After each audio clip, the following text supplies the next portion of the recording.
نے جب حکم نامہ جاری فرمایا کہ اے میسرہ تمام تاجروں سے کہو کہ اپنی اپنی سواریوں کو اٹھائیں، جب میسرہ نے پہلا اونٹ اٹھایا، پہلے کے بعد دوسرا اٹھا، دوسرے کے بعد تیسرا اٹھا، تیسرے کے بعد چوتھا اٹھا، چوتھے کے بعد پانچواں، الغرض جب یہ ساری قطار اونٹوں کی اٹھنا شروع ہوئی، آخر میں 2 اونٹ بیٹھے کے بیٹھے رہ گئے، اوپر سامان لدا ہوا ہے اور وہ اٹھنے کو تیار نہیں، انہیں ٹھوکر ماری گئی، چھڑی ماری گئی، ہلایا گیا، لیکن اونٹ اٹھنے کو تیار نہیں ہے۔ یہاں پہ اہل محبت نے اونٹوں کی بولی اپنی بولی میں بیان کرتے ہوئے ان کے جملے لکھے۔ ساری قطار اٹھ گئی، جب وہ 2 اونٹ نہ اٹھے تو ابو جہل بول پڑا،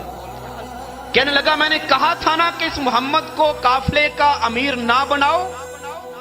دیکھو ابھی تک قافلہ چلا نہیں ہے، پہلے ہی انہونی ہو گئی نا، اور پہلے ہی وہ معاملہ پیش آ گیا جو کہ بدشگنی سمجھا جاتا ہے۔ یہ 2 اونٹ نہیں اٹھے، اس کا مقصد یہ ہے کہ اونٹوں کو بھی محمد مصطفیٰ کی امیری منظور نہیں ہے، ہم بڑے ہیں، ہمیں امیر مقرر کیا جائے تاکہ یہ اونٹ بھی ہمارے ساتھ ساتھ چلے، پہلے بھی ہمارے ساتھ جاتے ہیں، ان کو ان کی سربراہی اور امیری قبول نہیں ہے۔ جب اتنی بات ابو جہل نے کی تو میسرہ نے وہ جملہ لکھ لیا، سرکار کو کہنے لگا کہ یا رسول اللہ، اے محمد، بلکہ آپ کو اس وقت لوگ رسول تو نہیں کہتے تھے چونکہ آپ نے اعلان نبوت نہیں فرمایا تھا، 15 سال بعد جا کے اعلان نبوت فرمایا سرکار نے، تو کہنے لگے کہ یا محمد، یہ جو آخری 2 اونٹ ہیں اٹھنے سے انکار کر رہے ہیں۔ اب اونٹوں کی بولی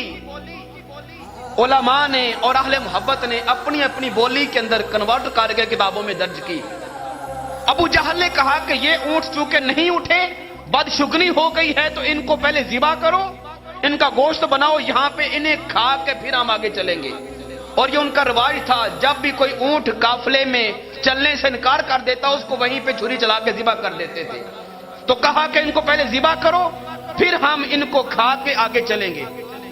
جب اتنی بات ابو جہل نے کی تو ایک اونٹ دوسرے اونٹ سے کہنے لگا کہ یار تم مجھے بیٹھنے کا کہہ رہے ہو، پتا بھی ہے کہ ہمارے ساتھ ابو جہل ہے، بڑا ظالم بندہ ہے، ہماری حلق پہ ہماری گردن پہ چھری چلوا دے گا اور ہمیں ذبح کر کے کھا جائیں گے، نہ بیٹھو، قافلے کے ساتھ ساتھ چلنا شروع کر دو۔ دوسرے اونٹ نے کہا کہ آج پریشان نہیں ہونا، آج میں کہتا ہوں بیٹھ جاؤ تو بیٹھ جاؤ، رہی بات موت کی اور گلے کے اوپر چھری چلنے کی تو آج موت سے نہ ڈرو، ذبح ہونے سے نہ ڈرو، اگر آج ہمارے ساتھ ابو جہل جیسے ہمیں ذبح کرنے والے موجود ہیں، ہمیں مارنے والے موجود ہیں، تو محمد مصطفیٰ بچانے والے بھی ہیں۔ آج ہمارا امیر وہ ایسا اللہ کا محبوب ہے جو رحمت للعالمین نبی ہے، وہ آج ہمیں بچا لے گا، بیٹھ جاؤ۔ پوچھا بیٹھنے کا حکم کیوں دے رہے ہو؟ اس نے کہا دیکھو کتنی لمبی قطار ہے اونٹوں کی جو کہ ہم سے آگے آگے ہیں اور سب سے آگے محمد مصطفیٰ ہیں، ایمان سے بتاؤ یہاں پہ کھڑے ہو کہ تمہیں مصطفیٰ کا دیدار ہو رہا ہے؟ تم آخری قطار میں کھڑے ہو، آخری نمبر پہ کھڑے ہو قطار کے، بتاؤ تمہیں یہاں پہ کھڑے ہو کہ محمد مصطفیٰ کا دیدار اور جلوے دکھ رہے ہیں؟ کہا وہ تو نہیں دکھ رہے، تو کہا اس لیے بیٹھ جاؤ، جب ہم ابو جہل کے ابو لہب کے کہنے پہ نہیں نہ اٹھیں گے تو محمد مصطفیٰ خود ہمیں اٹھانے کے لیے آئیں گے، ان کا ہم دیدار کر لیں گے۔ میسرہ نے کہا کہ یا محمد وہ 2 اونٹ نہیں اٹھ رہے، سرکار فرمانے لگے چلو مجھے ان کے پاس لے کے چلو۔ جب سرکار ان دونوں اونٹوں کے پاس آئے، ابو جہل کہہ رہا ہے چھری چلاؤ، ان کے گلے کے اوپر انہیں ذبح کرو، سرکار نے فرمایا چھری نہیں چلائیں گے، مجھے ان سے بات کرنے دو۔ اب سرکار نے اونٹوں کے ساتھ گفتگو کی، ان کے چہرے کے اوپر سر کے اوپر ہاتھ پھیرا اور پوچھا بتاؤ تم یہاں پہ چلنے کو تیار کیوں نہیں تھے؟